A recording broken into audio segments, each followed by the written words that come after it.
ఈ వీడియోని పూర్తిగా చూడండి, లేకపోతే అర్థం కాదు. హాయ్ అండి, అందరికీ నమస్కారం. మరుగుమందు ఎలా తయారు చేస్తారో, అసలు ఈ మరుగుమందు నిజమా కాదా, దీనివల్ల ఉపయోగాలు ఏంటి, ఈ వీడియోలో తెలుసుకుందామండి.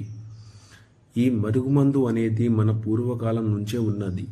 ఈ మరుగుమందు వల్ల ఉపయోగాలు ఏంటి అంటే, భార్య కానీ భర్త కానీ అలాగే ప్రేమికుల మధ్య సమస్య ఉండి అమ్మాయి అబ్బాయి మాట వినకపోవడం, అమ్మాయి మాట వినకపోవడం, అత్త కోడళ్ళ మధ్య సమస్య, తల్లిదండ్రుల మాట వినకపోవడం, పిల్లల సమస్య, వీటన్నిటి మనం మరుగుమందు ద్వారా అరికట్టొచ్చండి. ఏ విధంగా అంటే, ఈ మరుగుమందుని మనం 2 రకాలుగా తయారు చేసుకుంటాం.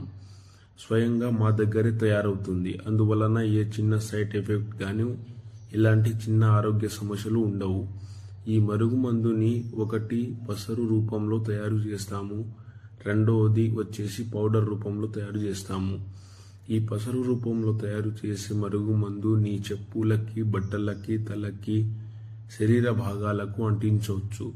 ఇది రాయటం వలన ఎంతటి కఠినమైన మనుషులైనా సరే మన మాట వినేలాగా ఉంటారు. అదేవిధంగా పౌడర్ రూపంలో తయారు చేసిన మరుగుమందు మనం తినే తాగే పదార్థంలో పెట్టవచ్చు. Chicken, mutton, juice, tiffin, cool drinks ఏదైనా సరే మనం తినే తాగే పదార్థంలో పెట్టవచ్చు అండి.